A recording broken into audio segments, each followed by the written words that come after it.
एक गांव में हरिया नाम का एक गरीब किसान रहता था। उसके परिवार में उसकी पत्नी और एक छोटी बेटी थी जिसका नाम था सुमन।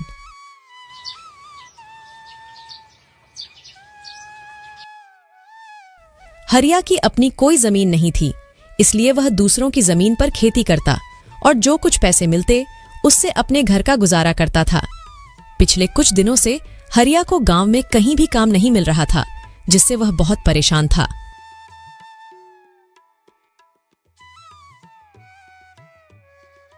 आज कुछ कमा के लाए हो या नहीं? घर में खाने के लिए और कुछ नहीं बचा है। बस थोड़े से दाल चावल बचे थे, उसकी मैंने खिचड़ी पका दी है। पिछले कई दिनों से गांव में कोई काम नहीं मिल रहा है। लोगों का कहना है कि अभी इस महीने उनके पास करवाने को कोई काम नहीं है। जब फसलों की कटाई शुरू होगी तब काम मिलेगा। अब मैं तो यह सोचकर परेशान हूं कि इस महीने अगर कोई काम नहीं मिला तो सबके खाने पीने का जुगाड़ मैं कैसे करूंगा। आप चिंता मत करो, भगवान हमारी मदद जरूर करेंगे।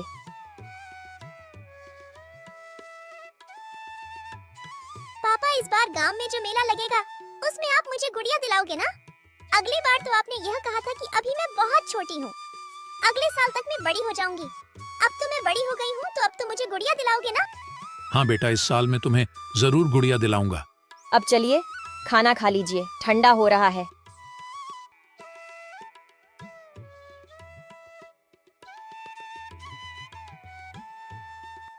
सरला, तुम भी आकर खाना खा लो। जी, आप खा लीजिए, मैं थोड़ी देर बाद खा लूंगी। हरिया और उसकी बेटी दोनों खाना खा लेते हैं। तभी उनके दरवाजे पर एक संत की दस्तक होती है। कोई तो कुछ खाने को दे दो, भगवान तुम्हारा भला करेगा। संत की आवाज सुनकर हरिया और उसकी पत्नी बाहर आते हैं। बेटा, क्या तुम्हारे पास खाने को कुछ है? बाबा, हमारे पास तो खुद के खाने के लिए भी ठीक से खाना नहीं हो पाता। हम आपको कहां से देंगे? थोड़े से खिचड़ी पकाई थी, वह भी मैं अभी खा लिया हूं। अब हमारे पास कुछ भी नहीं है। रुकिए बाबा, अभी मेरे हिस्से का खाना बचा हुआ है, मैं अभी लेकर आती हूँ। पर सरला, तुम अगर यह खाना बाबा को दे दोगी तो तुम क्या खाओगी? बर्तन में तो बस थोड़ी से ही चावल बचे हैं। आप इसकी चिंता मत कीजिए, मैं भूखी रह लूंगी, लेकिन अपने घर के आंगन से मैं किसी संत को भूखा नहीं जाने दे सकती, इससे मुझे पाप लगेगा। ठीक है सरला, जैसी तुम्हारी इच्छा। सरला अपने हिस्से का खाना लाकर बाबा को दे देती है और बाबा उस खाने को खा लेते हैं।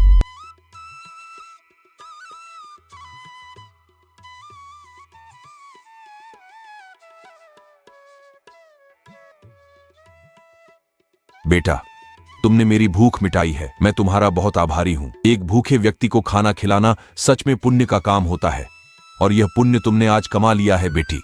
मेरे पास तुम्हें देने को कुछ नहीं है, लेकिन यह एक अंगूठी है, इसे अपने पास रखो, ये तुम्हारी बहुत मदद करेगी। पर याद रखना, रात के समय इसे मत पहनना, रात में इसकी शक्ति बढ़ जाती है जो तुम्हारी उंगली सहन नहीं कर पाएगी।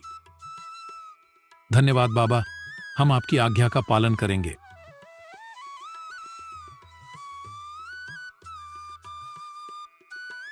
संत के जाने के बाद हरिया अंगूठी को देखकर सरला से कहता है, इस अंगूठी में ऐसा क्या है जो बाबा ने हमें इसे देने के लिए चुना? शायद ये हमारे अच्छे कर्मों का फल है। आपने सुना तो होगा ना, हमारे अच्छे और बुरे कर्मों का फल हमें जरूर मिलता है। चलिए अब अंदर चलते हैं। पर सरला, अपने हिस्से का खाना तो तुमने बाबा को दे दिया, अब तुम क्या खाओगी? काश हमारे पास थोड़े से और चावल होते। जैसे ही हरिया यह बात कहता है, अंगूठी में एक चमक सी उठती है और हरिया के सामने तुरंत एक चावल की प्लेट आ जाती है। सरला, यह देखो, जैसे ही मैंने चावल का नाम लिया, यहाँ चावल प्रकट हो गया। यानी कि यह अंगूठी सच में जादुई है, इससे हम कुछ भी खाने को मांग सकते हैं। अरे वाह, ये तो बहुत अच्छी बात है। तो आप इससे थोड़ी पूरी सब्जी मांगे ना, मेरा काफी दिन से पूरी सब्जी खाने का मन कर रहा था। ठीक है सरला, मैं अभी मांग कर देखता हूँ। हे अंगूठी, हमें थोड़ी सी पूरी सब्जी दे दो। हरिया के कहते ही फिर से अंगूठी में एक चमक सी उठती है और हरिया के सामने पूरी सब्जी की प्लेट आ जाती है। उसको देखकर सरला और हरिया बहुत खुश हो जाते हैं। अरे वाह, कितने दिनों बाद आज पूरी सब्जी देखने को मिली है। चलो अब हम सब बैठकर इसे खाते हैं। ऐसे वह सभी उस दिन भर पेट भोजन करते हैं। अगले दिन सुबह पापा, आज गांव में बहुत बड़ा मेला लगने वाला है। मैंने अपने दोस्तों से सुना था। आज आप मुझे गुड़िया दिलाओगे ना? हाँ मेरी प्यारी गुड़िया, इस बार मैं तुम्हें जरूर गुड़िया दिलाऊंगा। सरला, तुम मेरी प्यारी गुड़िया को तैयार कर दो और तुम भी तैयार हो जाओ। हम सब आज उस बड़े मेले में जाएंगे जहां जाने के लिए हम अक्सर सपने देखा करते थे। सभी तैयार हो जाते हैं। फिर हरिया अंगूठी से कुछ पैसे मांगता है और उसके हाथ में पैसे आ जाते हैं और फिर वह सब मेले की ओर निकल पड़ते हैं। उस गांव में हर साल एक बहुत बड़ा मेला लगता था जिसमें दूर दूर के गांव से व्यापारी आते थे। उस मेले में तरह तरह की चीज मिलती थी। पापा, वह देखो गुड़िया की दुकान। मुझे गुड़िया दिला दो ना। भैया जरा ये वाली गुड़िया दिखाना।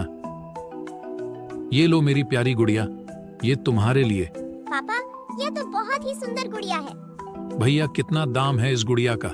जी 50 रुपए। ये लो भैया इस गुड़िया के पैसे। सरला, तुम भी अपने लिए कुछ पसंद कर लो। वहां देखो कितनी सुंदर साड़ी की दुकान है।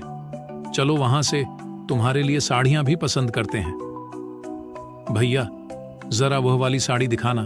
अरे भैया, वह साड़ी बहुत महंगी है, तुम उसे नहीं खरीद पाओगे। कोई सस्ती सी साड़ी देख लो इनमें से। नहीं भैया, हमें वही साड़ी देखनी है, आप वही साड़ी दिखाओ। सरला, तुम्हें ये साड़ी कैसी लगी? ये साड़ी तो बहुत अच्छी है पर महंगी भी बहुत होगी। सरला, तुम इसकी चिंता मत करो। बस तुम ये बताओ, तुम्हें ये साड़ी पसंद तो है ना?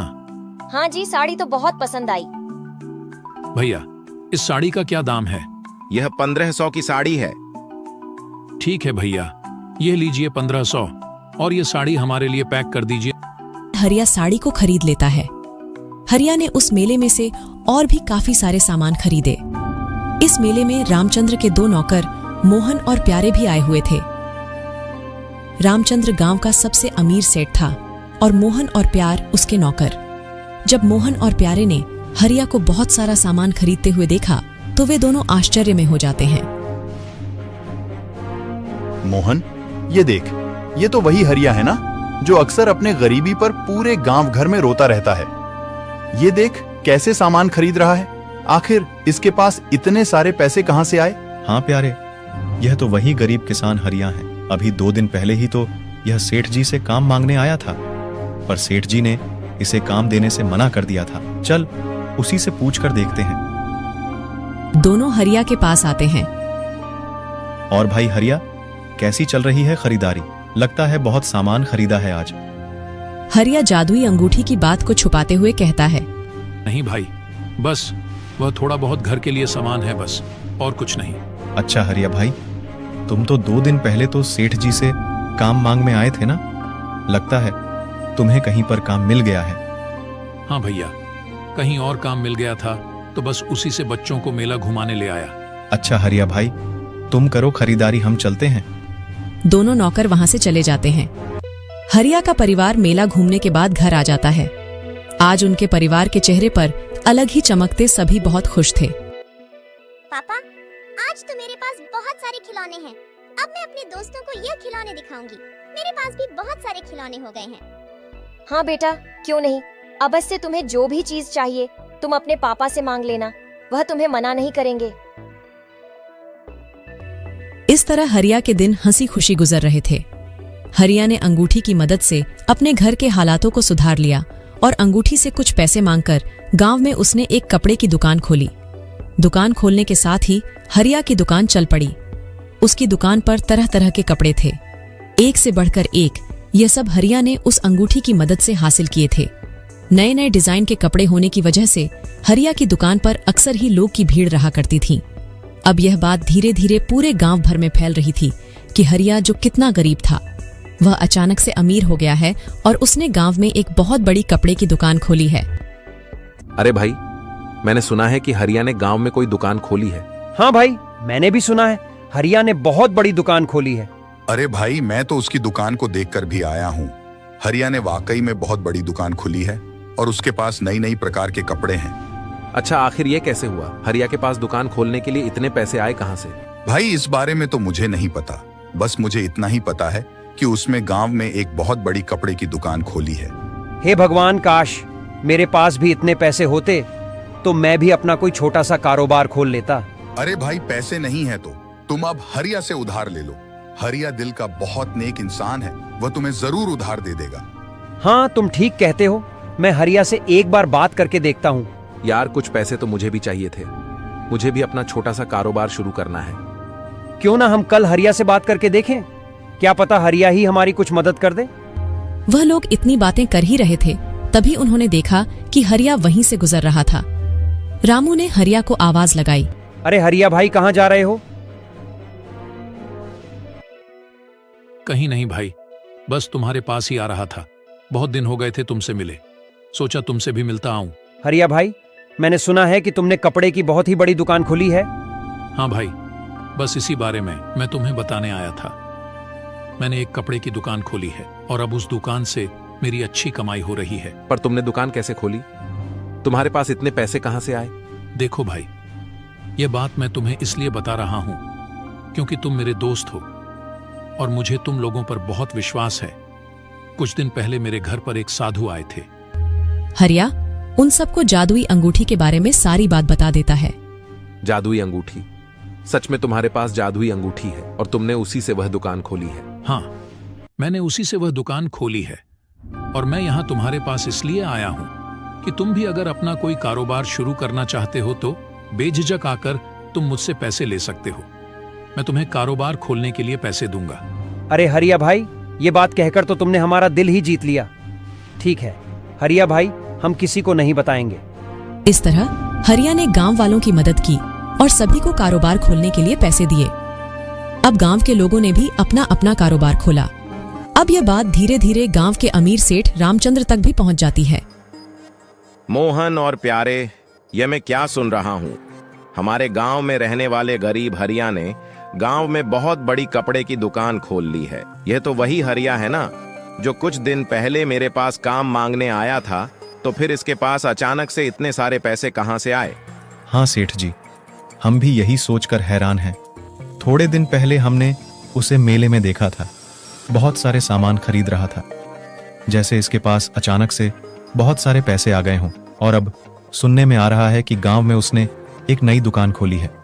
हाँ सेठ जी, मैंने तो देखा भी है। बहुत ही सुंदर दुकान है उसकी। एक से एक डिजाइन के कपड़े हैं उसकी दुकान में। मोहन, जरा पता तो कर, आखिर उस गरीब हरिया के पास इतने सारे पैसे कहाँ से आ रहे हैं? आखिर ऐसी कौन सी लॉटरी लगी है उसके हाथ में जो कुछ ही दिन में वह इतना माला माल हो गया है? रामचंद्र की कहे अनुसार उसके दोनों नौकर अब हरिया पर नजर रखने लगते हैं। हरिया कब जाता है, कब घर आता है, इन सब पर उन दोनों आदमियों की नजर थी। एक दिन जब हरिया रात के समय घर आता है, तब में दोनों आदमी चुपके से उसके घर के पास खड़े हो जाते हैं। वह देखते हैं कि रामू अपने हाथ में से अंगूठी निकाल रहा है और अपनी पत्नी से कह रहा है, सरला, अभी मैं इस अंगूठी को निकाल देता हूँ। काफी रात हो गई है, सुबह इसे पहन लूंगा। वैसे भी अब हमारे पास भगवान का दिया सब कुछ है। अब इस अंगूठी से हमें और कुछ नहीं चाहिए। मुझे लगता है अब इस अंगूठी को हमें संभाल कर रख देना चाहिए, क्योंकि अब मेरा कारोबार भी काफी अच्छा चल रहा है। तो अभी हमें इस अंगूठी की जरूरत नहीं है। मैं सोच रहा हूं कि इस अंगूठी को मुझे किसी जरूरतमंद को दे देना चाहिए, जो मेरी ही तरह गरीब और ईमानदार हो, जो इस अंगूठी का सही इस्तेमाल करे। हाँ जी, आप बिल्कुल सही कह रहे हैं। ये अंगूठी हमें किसी ऐसे ही इंसान को देनी चाहिए। रामचंद्र के दोनों नौकर यह सारी बात रामचंद्र को बताते हैं। हाँ सेठ जी, उनके पास एक अंगूठी है। उसके बारे में वह लोग बातें कर रहे थे कि उस अंगूठी ने उनकी किस्मत बदल दी। अच्छा, तो ये बात है, लेकिन एक अंगूठी की वजह से ऐसा कैसे हो सकता है? क्या वह कोई जादुई अंगूठी है? क्या उस अंगूठी ने हरिया को पैसे दिए हैं? जाओ, इसका पता लगाओ।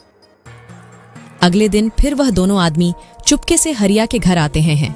और हरिया और उसकी पत्नी की बातचीत को सुनते हैं। सुनिए, मुझे एक बहुत ही सुंदर गुलाबी रंग की साड़ी चाहिए। आप इस अंगूठी से मांग लीजिए ना। तुम्हारे पास इतनी सारी साड़ियां तो है, फिर तुम्हें गुलाबी रंग की साड़ी क्यों चाहिए? और दुकान में भी काफी सारी साड़ियां रखी है, जाकर दुकान में से पसंद कर लो। नहीं, मेरे पास एक भी गुलाबी रंग की साड़ी नहीं है और मुझे एक ऐसी साड़ी चाहिए जो अभी तक दुकान में भी नहीं है। आप इस अंगूठी से गुलाबी रंग की साड़ी मांग कर देखिए ना। हरिया अंगूठी से गुलाबी कलर की साड़ी मांगता है और गुलाबी कलर की साड़ी प्रकट हो जाती है। यह देखकर दोनों नौकर बहुत आश्चर्य में हो जाते हैं और यह बातें जाकर वह दोनों रामचंद्र सेठ को बताते हैं। अच्छा, तो उस हरिया ने अंगूठी के सामने साड़ी बोला और अंगूठी में साड़ी निकल आई। अब तो पक्का हो गया है, वह कोई जादुई अंगूठी है। तुमने कहा था कि रात के समय वह हरिया अंगूठी को अपने उंगली में से निकाल देता है। हाँ सेठ जी, वह अंगूठी को निकालकर अपने टेबल पर रख देता है। तो ठीक है, उस अंगूठी को हासिल करने का सबसे सही वक्त रात का है। मैं रात को ही उस हरिया के घर जाऊंगा। ऐसा सोचकर रामचंद्र रात के समय चुपके से हरिया के घर पहुंच जाता है। रात के समय वह अंगूठी का तेज बहुत ज्यादा था, वह अलग ही चमक रही थी। अरे वाह, इस अंगूठी की चमक तो देखो, कितनी जगमगा रही है। आखिरकार यही है वह जादुई अंगूठी जिससे यह हरिया अमीर हुआ है। अब मैं अंगूठी को अपने घर ले जाऊंगा और इस अंगूठी की मदद से गांव का सबसे अमीर आदमी बन जाऊंगा। यह सोचकर रामचंद्र उस अंगूठी को वहां से लेकर घर आ जाता है और उस अंगूठी को हाथ में पहनकर अंगूठी से बहुत सारे सोने के सिक्के मांगता है।